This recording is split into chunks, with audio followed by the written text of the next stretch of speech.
कि आज की दो समस्या है डॉक्टर महेश। हर बाप परेशान है बेटा से और आज की जनता परेशान है नेता से। और इंदिरा जी के बाद कोई भी मुझे नेता अब दिखाई नहीं पड़ता। मैं आपको बता, धीरेन्द्र शास्त्री ना, धीरेन्द्र शास्त्री जी ना तो कोई बाबा है, ना कोई साधु है, ना कोई महात्मा। मोदी जी की बी टीम है। वो टीम है।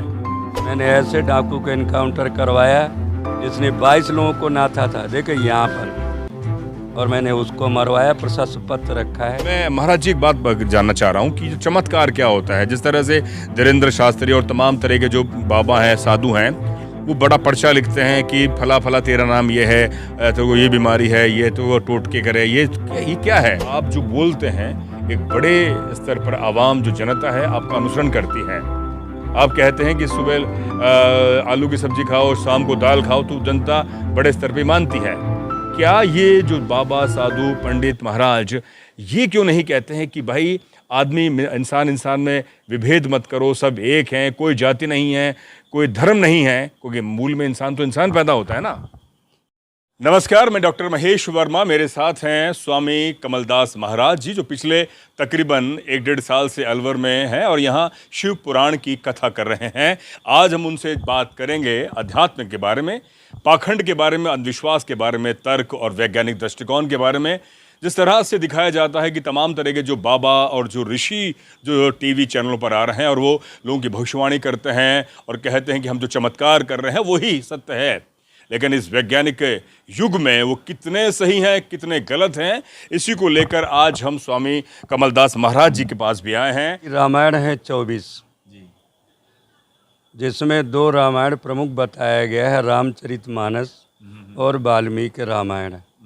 मैं उन भगवान राम की बात करता हूँ जो भगवान अयोध्या में पैदा हुए, जिनके माता पिता दशरथ कौशल्या थे, जिन्होंने ये मार्गदर्शन दिया लोगों को इस कलयुग में कि सर्वोपरि है माँ, पिता, भाई, परिवार, अपने बड़ों का सम्मान करना। यही भगवान शिव को प्रिय है। कहीं पर भगवान राम ने ऊंच नीच, भेदभाव, जाति अपने जीवन में नहीं बताया। मतलब कि आप कह रहे हैं कि राम ने नहीं बताया, ठीक है, लेकिन जो उनके मानने वाले हैं, जो पंडित हैं, गुरु हैं, जो बड़े बड़े उन्होंने आश्रम बना रखे हैं, वो जिस तरह की प्रणाली चलाते हैं, उनके अनुयायी हैं, समाज में तो मुझे लगता है जाति के नाम पर जहर तो है ना। आप इसे मानते हैं? जो संत, जो साधु, जो पंडित धर्म के नाम पर राजनीति से जुड़ा है, चाहे वो मेरे गुरु भाई हों, जगत गुरु रामभद्राचार्य जी, जिनके ये चेले हैं धीरेन्द्र शास्त्री, चाहे कोई भी हो, मेरा ऐसा मानना है कि संत को निर्विवाद होना चाहिए। राजनीति से, जो वर्तमान में राजनीति चल रही है, इससे दूर रहना चाहिए। नहीं, आपने राजनीति की बात करी कि दूर रहना चाहिए। राजनीति तो अभी जो भारतीय लोकतंत्र की जो राजनीति है ये 70-75 साल की है, 100 साल की लगा लो, ठीक है, आज़ादी से पहले और अब की। क्या ये जो मैं आप जिस तरह के आपने घेरवा वस्त्र पहना हुआ है, इसको मैं इसी के लिए सवाल कर रहा हूँ क्योंकि आप जो बोलते हैं एक बड़े स्तर पर आवाम जो जनता है आपका अनुसरण करती है। आप कहते हैं कि सुबह आलू की सब्जी खाओ और शाम को दाल खाओ, तो जनता बड़े स्तर पे मानती है। क्या ये जो बाबा, साधु, पंडित, महाराज, ये क्यों नहीं कहते हैं कि भाई आदमी इंसान में विभेद मत करो, सब एक हैं, कोई जाति नहीं है, कोई धर्म नहीं है, क्योंकि मूल में इंसान तो इंसान पैदा होता है ना। मेरा ऐसा मानना है कि ऐसे साधु, संत, महात्मा, चाहे छोटे हों चाहे बड़े हों, जो भगवान राम का अनुकरण नहीं करते, नहीं करा पाते लोगों को, मैं उनको न तो साधु मानता, न संत महात्मा तो हो ही नहीं सकते। संत साधु वो है जिसके अंदर जाति न हो, पात न हो, भेद न हो, भाव न हो, ऊंच नीच न होना चाहिए। वही साधु, संत, महात्मा वही है। अच्छा, मेरा ये मानना है। तो इसलिए जितने भी ये साधु, संत, महात्मा हैं, इनका जो भी इतिहास मैंने अभी तक पढ़ा है, मुझे ऐसे लगा है कि ये किसी न किसी ऐसे लोगों से जुड़े हैं जो मुख में तो कुछ कहते हैं और करते कुछ हैं। इसीलिए मैंने इतने दिन से, मैं सन 95 से संत बना हूँ। मैं एक गृहस्थी संत हूँ और मेरा ऐसा मानना है कि एक भी कोई प्रमाण मुझे अभी तक नहीं मिला कि कोई संत विरक्त है। आप पत्रकार हैं, अगर आपके पास हो तो मुझे बता देना। विरक्त उसे कहते हैं कि जो संपूर्ण कर्तव्य, कर्मों में फल, आसक्ति और कर्तापन का त्याग दे, वही विरक्त होता है। तो मुझे तो कोई विरक्त लगता नहीं। जिनके घर हैं, जिनके द्वार हैं, जिनकी गौशाला हैं, जिनके आश्रम हैं, तो ये काहे के विरक्त। और मैं इन साधु संत महात्माओं से पूछना चाहता हूँ आपके चैनल के माध्यम से कि एक भी विरक्त को भगवान ने आज तक दर्शन नहीं दिया।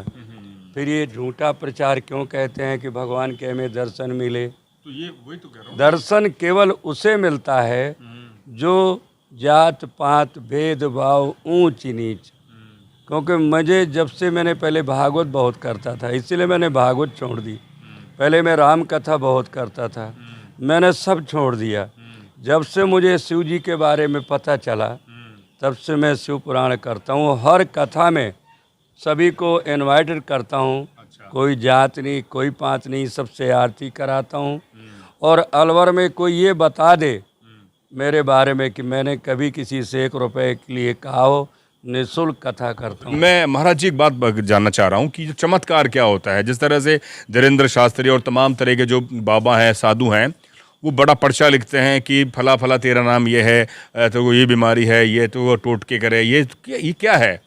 जबकि वही बाबा सोशल मीडिया पर प्रचारित हो रहा है, माइक पे बोल रहा है, पंखे लग रहे हैं, एसी लग रहे हैं, सब कुछ है, कार बंगले में रहता है, सारी साधन तो उपयोग कर रहा है वो वैज्ञानिक वाले, और बात करता है कि मेरा ईश्वर से कनेक्शन है।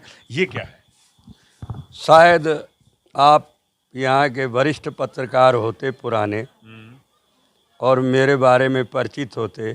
मैं उस समय अलवर में आया था जब यहाँ जंगल था, अम्बेडकर के आगे जंगल था। पलारी जी की मेरी मुलाकात हुई थी। मैं उनको हमेशा बड़ा भाई मानता था। मेरे जितने भी मिलने जुलने वाले या मेरे जितने भी नीचे अंदर थे, आज वो कहाँ से कहाँ पहुँच गए। पलारी तो जेल में इस समय। कहाँ से कहाँ पहुँच गए, सुनो तो सही। फिर ये जेल नहीं जाएंगे क्या? ये इनकी FIR है, ठीक है। आज मोदी हैं, बच रहे हैं। जब आसाराम बापू जैसे जेल चले गए, रामपाल चले गए, बेटर लेट देन नेवर। आप आगे देखते जाइए। तो मुझे मैं क्यों नहीं गया अभी तक? सबसे पुराना कथावाचक। आप अंदर झांक के देखो, मैं यहाँ आश्रम क्यों नहीं बनवाया? भौर साहब की जो मम्मी थी, अगर मैं आज उनका कहना मान लेता तो यहाँ कितना बड़ा मेरा आश्रम होता। कौन ऐसा बड़ा संत है जो ये नाम नहीं जानता, लेकिन मेरे सामने सर उठा के बात नहीं कर सकता।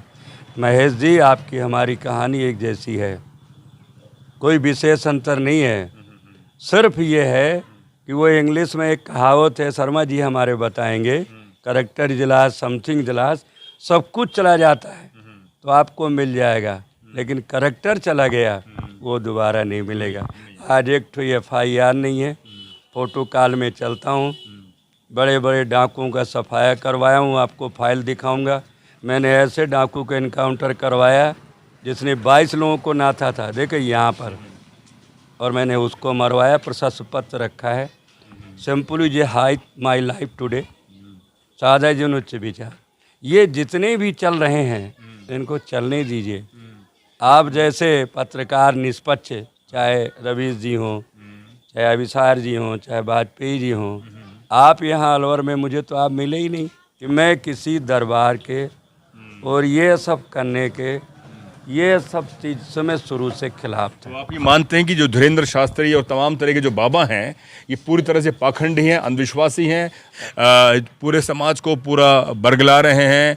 क्योंकि जिस तरह से अपनी भविष्यवाणी करते हैं कि चमत्कार ये कर रहे हैं, तो मुझे यही तो कहना चाह रहे हैं आप कि संपत्ति लाखों करोड़ों की। सिर्फ एक ब्राह्मण के घर में पैदा हुए, बहुत गरीबी थी, ब्राह्मण परिवार का और माता पिता का आशीर्वाद, बागेश्वर धाम बालाजी का स्थान है, वहाँ के पुजारी का आशीर्वाद और ऐसे गुरु का आशीर्वाद जिनके गवाह से आपका राम मंदिर बन रहा है, राम भद्राचार्य जी का आशीर्वाद, उसके वजह से ये इतने आगे बैठ गए। तो ना तो मैं उनको बाबा मानता, ना मैं उनको महात्मा मानता, मैं ना उनको वो मानता, मैं तो सिर्फ ये मानता हूँ कि मोदी जी की बी टीम है, वो बी टीम है।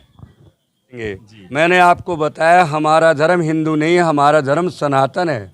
अच्छा। और सनातन धर्म का उद्देश्य केवल है भूखे को रोटी, प्यासे को पानी। सनातन धर्म में ना कोई ब्राह्मण है, सुनो आप, ये चलाओ आप जो मैं आपको कह रहा हूँ, ना कोई वो है, ना कोई, ये सनातन धर्म को बदनाम कर रहे हैं कुछ लोग। अगर ये सच्चे धर्म के ठेकेदार होते, इतना ज़्यादा इनका बहुमत है, सब कुछ है, और हमारे हिंदू धर्म में जैसे लोग कहते हैं गऊ हमारी माता है, देश धर्म का दाता है, फिर क्यों काटा जाता है, कटती गऊएं करे पुकार, बंद करो अब अत्याचार। तो क्या ये गौ माता को राष्ट्रीय पशु ने घोषित कर देते? कि आज की दो समस्या है डॉक्टर महेश, हर बाप परेशान है बेटा से और आज की जनता परेशान है नेता से। मैं अटल और इंदिरा जी के बाद कोई भी मुझे नेता अब दिखाई नहीं पड़ता। मैं आपको बता दूं कि आज के युग में किसकी वैल्यू है? मीडिया में गोदी मीडिया है ना। आप आज की तारीख में मुझे रवीश कुमार जैसा पत्रकार दूसरा हुआ है? बहुत हैं आज की तारीख। आपको वो दिखते हैं बड़े स्तर पर, ऐसे बहुत पत्रकार हैं। तो पहले मुझे आज आप दिखने लगोगे आज के बाद। चलिए, अच्छी बात है। मुझे रवीश कुमार का वो जो प्राइम टाइम था वो मेरे दिमाग में जम गया। अभी भी वो उसमें है, फिर भी उनका दूसरे क्या थे, वो 10 बजे आते थे, अमित वाजपेयी बात को। मैं आपको गीता का सार बता दूं, पूरी गीता सुना देता हूँ 1 सेकंड में। 3 चीज़ बताया है भगवान कृष्ण ने अर्जुन से, कर्मयोग, भक्ति योग, ज्ञान योग, और उसमें प्रमुख बताया है कर्म योग। ऊपर कुछ नहीं है, मेरा मानना है, जैसी करनी वैसी बनी। मेरे में दाग नहीं लगा। त्रिपुलिया महादेव का मैं परम भक्त हूँ, आपसे बता दूं। आज अगर मुझे कोई अलवर में जानता है तो उनकी देन, आज मुझे जयपुर में कोई जानता है तो गिरधारी लाल भार्गव की देन, सांसद रहे, समझे आप। मैं आज उनकी कृपा से यही सुबह सुबह उनसे जाके मांगता हूँ कि मेरी शान व्यतीत हो जाए, कोई आदमी मेरी गाड़ी को खड़ा करके ये ना कहे कि शत्रु कर्ज और मर्ज है रहे, 1 रुपया लिए दे दे।